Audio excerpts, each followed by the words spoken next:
बघा आता लक्ष दे. आता आपल्याला मुवमेंट कॅल्क्युलेशन मध्ये काय करायचंय, तर तुला मी काय सांगत होतो मुवमेंट कॅल्क्युलेशन मध्ये, की जर समजा आपली फक्त स्ट्रेटच फ्लाईट असेल अशी, मग त्याच्यामध्ये तुला एकच लँडिंग येणार आहे ही वाली, आणि इथून तुला चढावं लागेल, आणि इथे ग्राउंड फ्लोर असणार आहे. म्हणजे ग्राउंड फ्लोअरच्या पहिल्या स्टेपवर तू पाय ठेवला का डायरेक्ट चढून वरती जाशील. मग त्या केस मध्ये तुला हा एक पार्ट नाही येणार, फक्त ही गोईंग आणि एक लँडिंग येणार आहे. आणि जर तुला डॉगलेग स्टेअरकेस असेल तर मग त्या डॉगलेग स्टेअरकेस मध्ये तुला काय येणार आहे, ह्या दोन अशा लँडिंग येतील आणि एक गोईंग येणार आहे. इथपर्यंत क्लिअर आहे का मला सांग? हो चालते. मग आता लक्ष दे. मग आता आपण असं समजू की आपल्याकडे डॉगलेग स्टेअरकेस आहे, मग लँडिंगचे आपल्याकडे काहीतरी विड्थ येणार आहे. आपल्याला असं समजू की हे 300 mm चे बीम आपल्याला इथे दिलेले सध्या पुरता.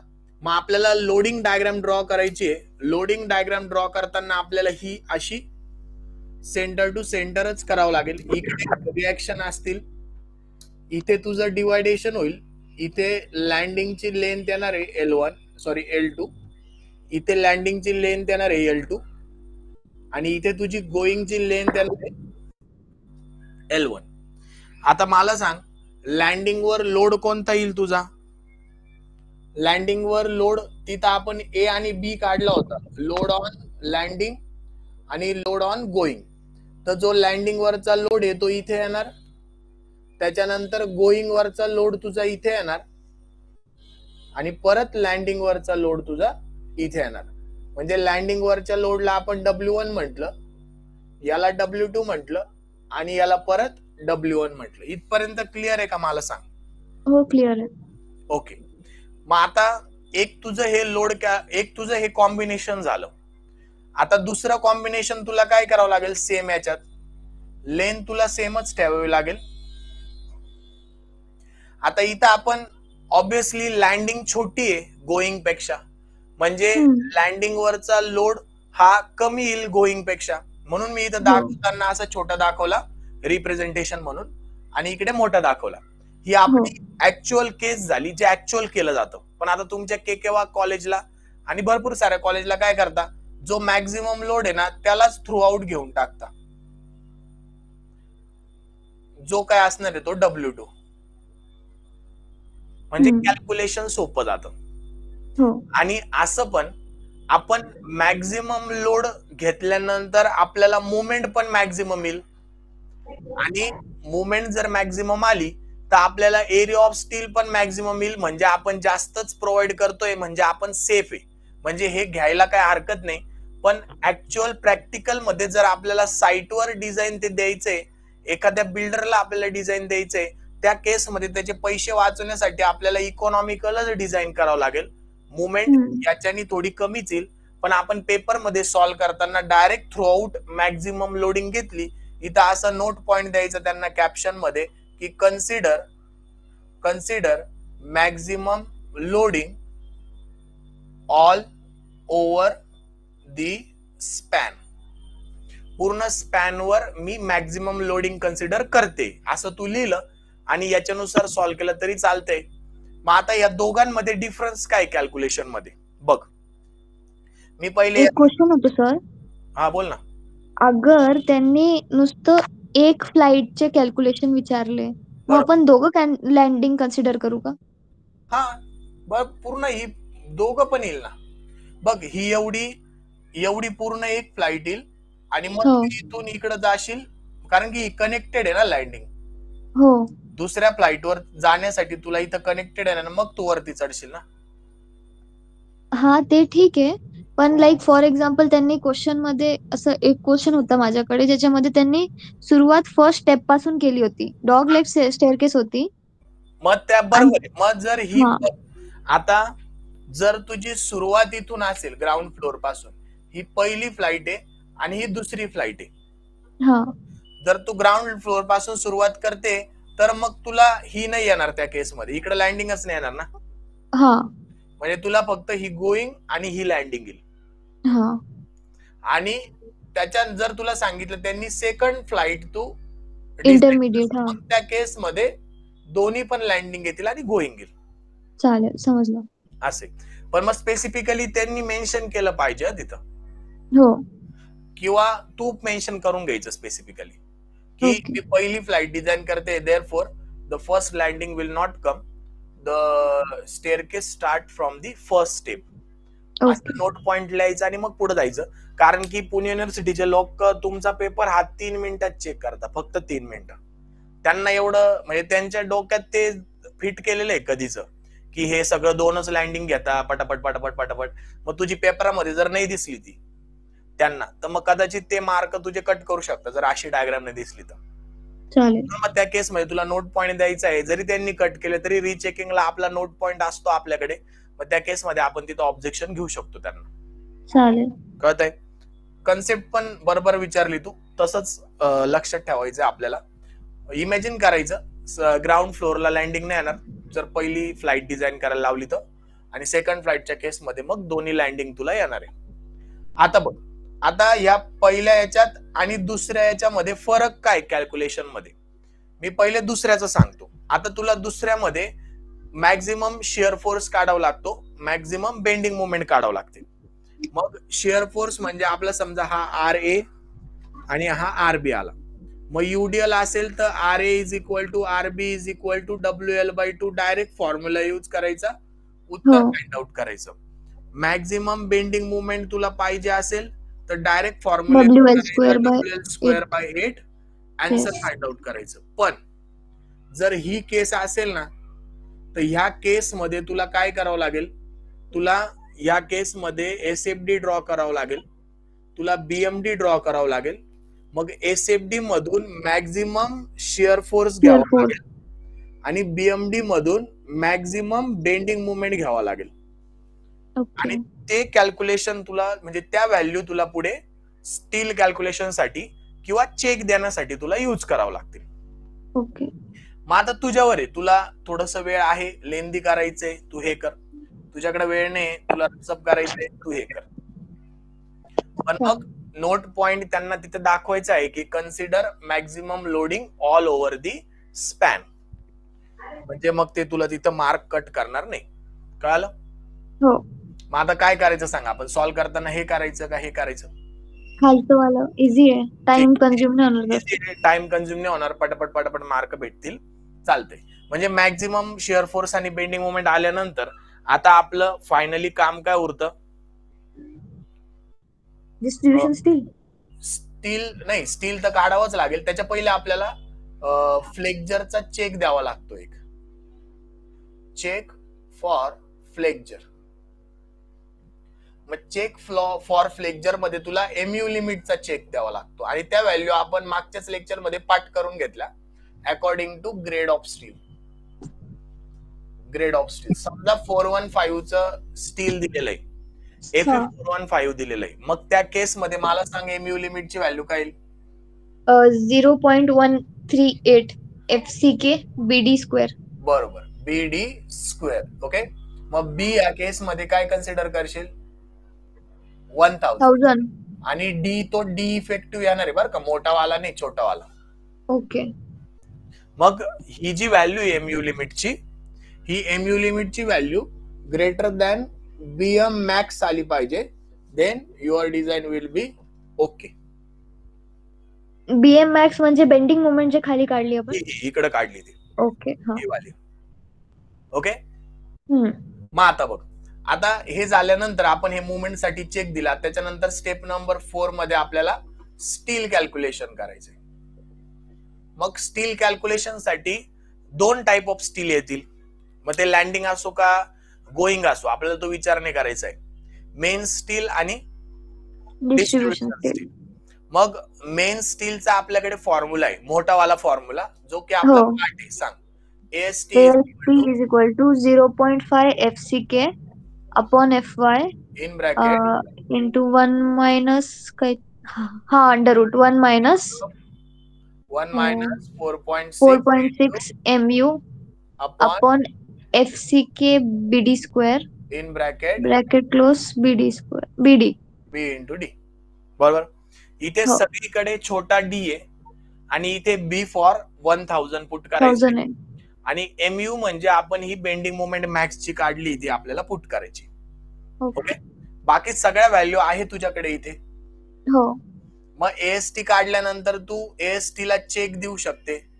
AST minimum according to grade of steel. समजा आपण 415 घेतली इथे, तर मग त्याच्यासाठी काय येईल, HYSD साठी 0.12 डिवाइड बाय 100 गुणिले बी गुणिले मोठा डी.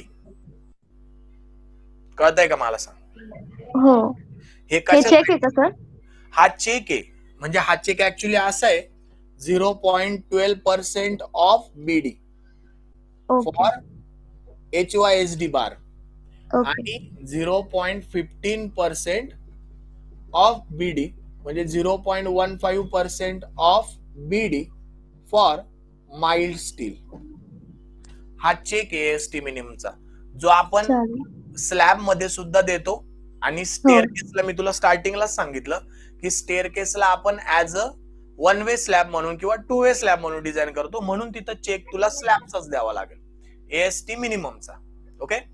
आपण मेन स्टील मध्ये HYSD प्रोव्हाइड करतोय, तर मग त्या केसमध्ये आपला 0.12% ऑफ बीडी तुझा हा चेक यायला पाहिजे. म्हणजे मिनिमम तुझं एवढं प्रोव्हाइड करायचंच आहे.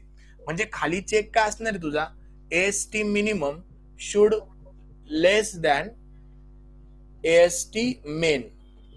म्हणजे हे जे उत्तर आलंय याच्यापेक्षा हा लेस आला पाहिजे. मग जर लेस आला तर ओके, आणि जर लेस नाही आला तर मिनिमम तर तुला एवढं प्रोव्हाइड करायचंच आहे ना. हो, मग तेच कन्सिडर करायचं आणि विषय संपवायचा. मग आता हे झालं तुझं स्टीलचं. मग आता लगेच इथं तुला स्पेसिंग काढावं लागेल. मग स्पेसिंगचा आपला स्लॅबचा कॉमन फॉर्म्युला आहे 1000 into area of phi upon AST. बरोबर. मेन मिनिमम नाही, मेन हा वाला. बरोबर, हा एएसटी मेन आहे. ओके. मग आता याच्यासाठी सुद्धा चेक आहे स्पेसिंग साठी. Should not be less than 3D, should not be less than 300 mm. Okay. याला जर सॅटिस्फाय झालं तर वी आर सेफ. मग त्याच्यानंतर येईल तुझं एएसटी डिस्ट्रीब्युशन. मग आता आपण काय करतो की AST distribution is equal to AST minimum provide करून देतो आणि जास्त लोड घेत नाही. म्हणजे AST distribution is equal to AST minimum. संपला विषय इथं. मग त्यासाठी आता डायरेक्ट फक्त स्पेसिंगच काढावं लागते. मग स्पेसिंगचा परत तोच formula 1000 into area of phi upon AST minimum. आता याला फक्त चेक देताना should not be less than तुझा 3D नाहीये तिथं, 3D च्या ऐवजी 5D आहे.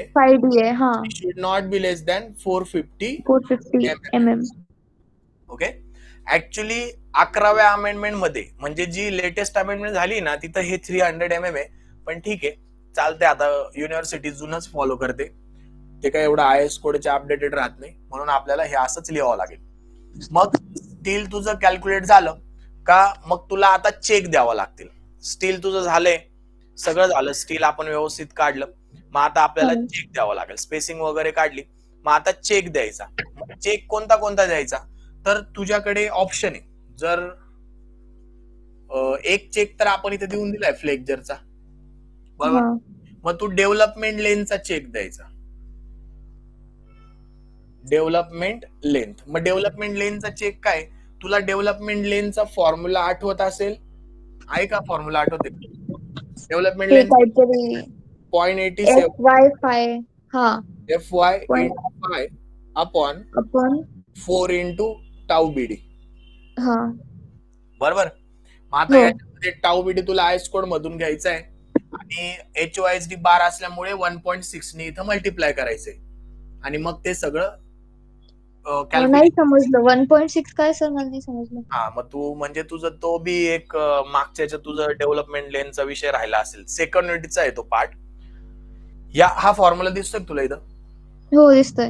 हा, मग आता ह्या फॉर्म्युल्याचा काय विषय आहे की जेव्हा हा टाऊ बीडी जो असतो ना, ही तुझी स्ट्रेस आहे, शिअर स्ट्रेस आहे.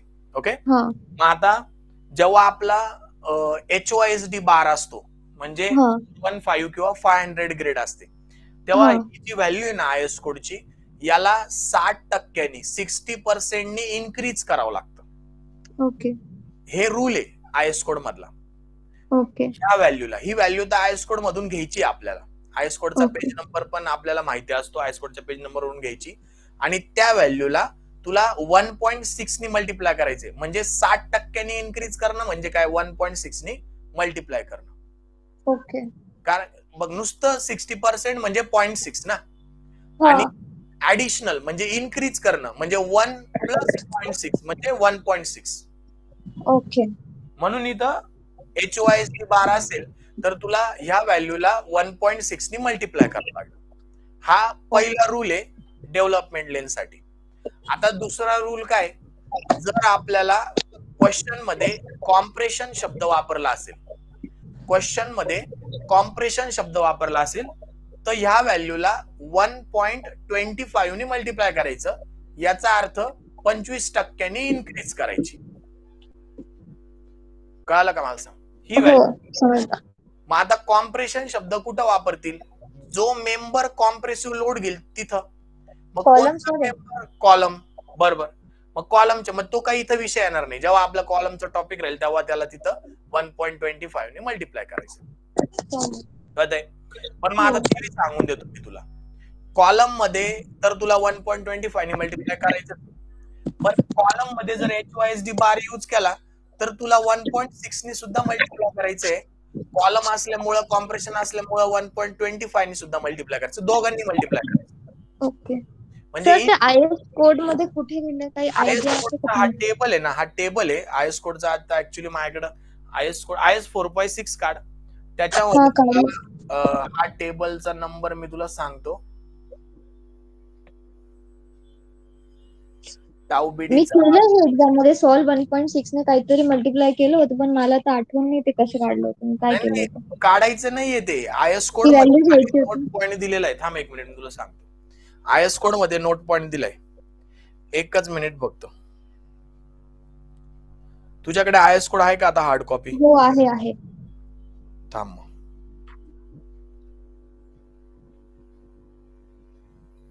बघा आयएस कोड मध्ये तू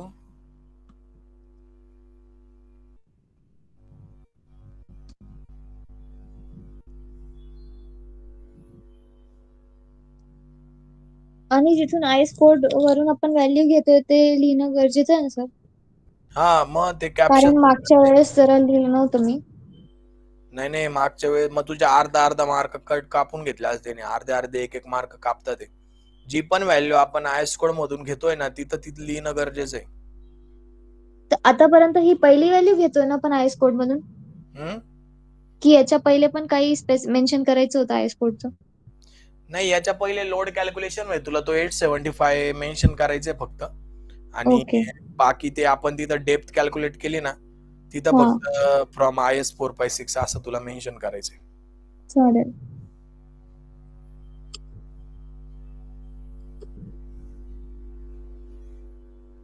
टाऊ बीडीचा टेबल दिला आपल्याला डायरेक्ट त्यांनी. हो.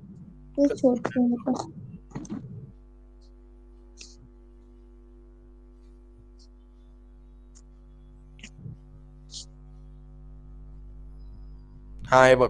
टाऊ बीडीचं टेबल 43 पेज नंबर. हा बरोबर, पेज नंबर 43 वर. आता तिथं बघ खाली फॉर डिफॉर्मेशन बार कन्फॉर्मिंग, दिसली का ती नोट? हो दिसली. For deformation bar conforming IS 1786 the value shall be increase by 60%. मग 60% इन्क्रीज करणं म्हणजे 1.6 ने मल्टिप्लाय करणं. आणि त्याच्या खालचा नोट पॉइंट बघ, for the bar in compression the value of bond stress bar in tension shall be increased by 25%. म्हणजे 1.25 ने मल्टिप्लाय करणं. कळलं? हो. आणि व्हॅल्यू आपल्याला वरतून घ्यायची आणि त्या व्हॅल्यू कशावर डिपेंड आहे? M20 म्हणजे ग्रेड ऑफ कॉन्क्रीट. बरोबर. म्हणजे क्लिअर आहे आता. ते 1.6 आणि 1.25 कुठून घेतलं आपण? IS 4.6 2000च्या नोट मधून घेतलं. चालेल. बरोबर, चालते. मग हे आपल्याला असं तिथे लिहावं लागेल. आयएस कोड सोबतच ठेवत जा आपल्याला त्याच्यातल्या व्हॅल्यू. मग हे झाल्यानंतर इथं तू LD रिक्वायर्ड काढली, इथे तू LD रिक्वायर्ड काढली. आता हो एलडी प्रोव्हाइडचा तुझ्याकडे फॉर्म्युला आहे. एलडी प्रोव्हाइडचा तुझ्याकडे फॉर्म्युला आहे.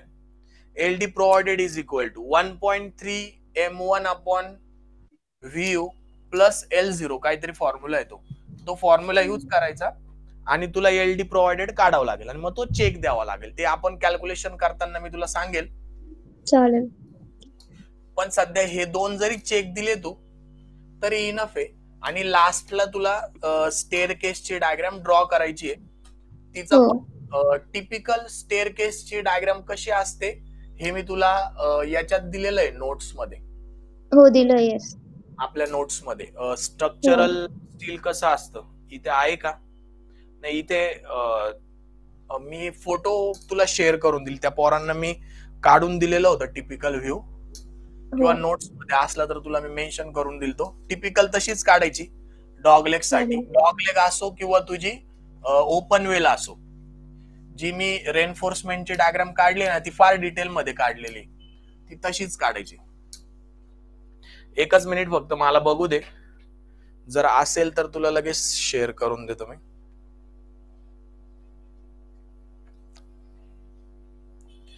तुला स्टेप कळाल्या का पण? हो कळाल्या.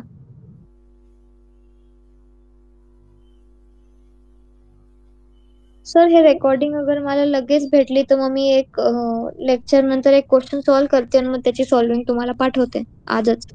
चालतंय. मग नाही रेकॉर्डिंग लगेच अवेलेबल होईल. म्हणजे अर्धा तासात आहे ना तेवढा टाइम त्याला अपलोड व्हायला. चालेल. मग आपण आज करायचा क्वेश्चन का तू करते मग उद्या परत मी करून घेऊ? पहिले मी करते सर, कारण जेव्हा मी ऐकते ना तेव्हा सगळं समजतं. सॉल्विंगच्या टाइमवरच मला डाऊट येतं. बरोबर. नाही तो तर पहिले मी करते मग तुम्हाला पाठवते. मग मी तुम्हाला उद्या विचारते डाऊट्स. चालते. शिकवताना तर सगळ्यांनाच कळतं पण मेन सॉल्व्ह करताना आलं पाहिजे. हो सर. एकच मिनिट. आणि DSS चं युनिट 3 चे लेक्चर्स आहे का सर? नाही यार ते आपल्याला घ्यावं लागतील. त्या पोरांचं जेव्हा होईल ना. चालेल. त्यांना आता तुम्ही इनसेमचं शिकवताय का? हा इनसेमचं शिकवतोय. आणि त्यात बी त्यांना आता विचारेल मी जर त्यांनी कंटिन्यू करायचं असेल तर. नाही तर मग ते आपल्यालाच घ्यावं लागेल. जाऊ द्या ते तर ऑनलाईन येणार नाही. चालेल. ठीक आहे. मी तुला आहे ना स्टेअरकेसची टिपिकल डायग्राम शेअर करतो. चालेल. आणि आता तू मग याची मागची व्हिडिओ तर अपलोड झाली असेल. ओके. सॉल्व कर मला पाठव मग मी चेक करतो. Okay sir. असेल मला व्हॉट्सअपला विचार. ओके चालेल सर. हो sir. Bye bye. Thank you. Bye.